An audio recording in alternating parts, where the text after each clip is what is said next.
अंतरराज्य चोरग्यों को गिरफ्त कला जयपाटना पुलिस। कलाहांडी जिला जयपाटना पुलिस को एक बड़ धरणर सफलता मिली।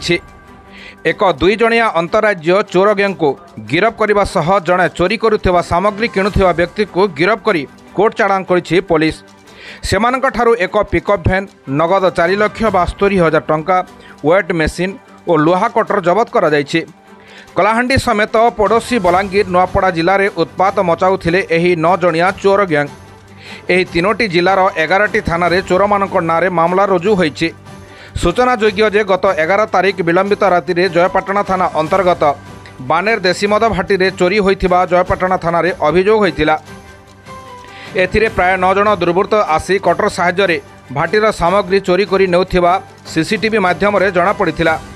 सीसीटीवी फुटेज को आधार करी पुलिस तदंत आरंभ करिथिला। तदंत बेले जना पड़िथिला जे उक्त गैंग 3टी जिलार विभिन्न स्थान चोरी करने सह एक दलाल को चोरी सामग्री बिक्री करुथिले। दलाल चोरी सामग्री को सीमांत राज्य छत्तीसगढ़ में बिक्री करुथिले। चोर मानक मध्यरु जड़े जाजाबर अटंती। एमाने दिन बेले प्लास्टिक काच संग्रह आड़े विभिन्न स्थान को जीवा आसिबा करी चोरीर योजना प्रस्तुत करने सह राति चोरी करुथिले, जहां पुलिस को सूचना मिली। मो ना सबीर कुमार साहू, बर्ची बड़कुटरू भाटी मालिक। मोर डेग भाटी रंदा सामग्री सब चोरी जाइथिला। से मु पुलिस माध्यम रे मु केस मध्य करिथिली।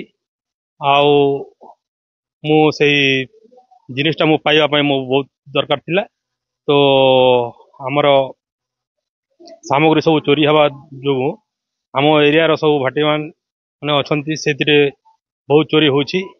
एबे जोड़ा धरा पड़िचंती से माने बाहर आसिक चोरी करिसंती बोली मु जानिबा पाइली। आउ मु से माननकु आउ मु पुलिस को प्रशासन को कहबा चाहूची। आउ सेतिरे जे संपृक्त अछंती गाँव रो जे मन सियाड़ी मन अछंती से मानको धरिबा पई आउ मु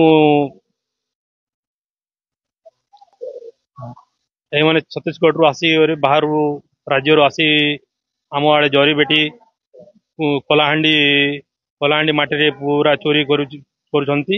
आउ अन्य दुर्नीति मान संपृक्त अछंती बोली मु सुनिबा पाउची। आउ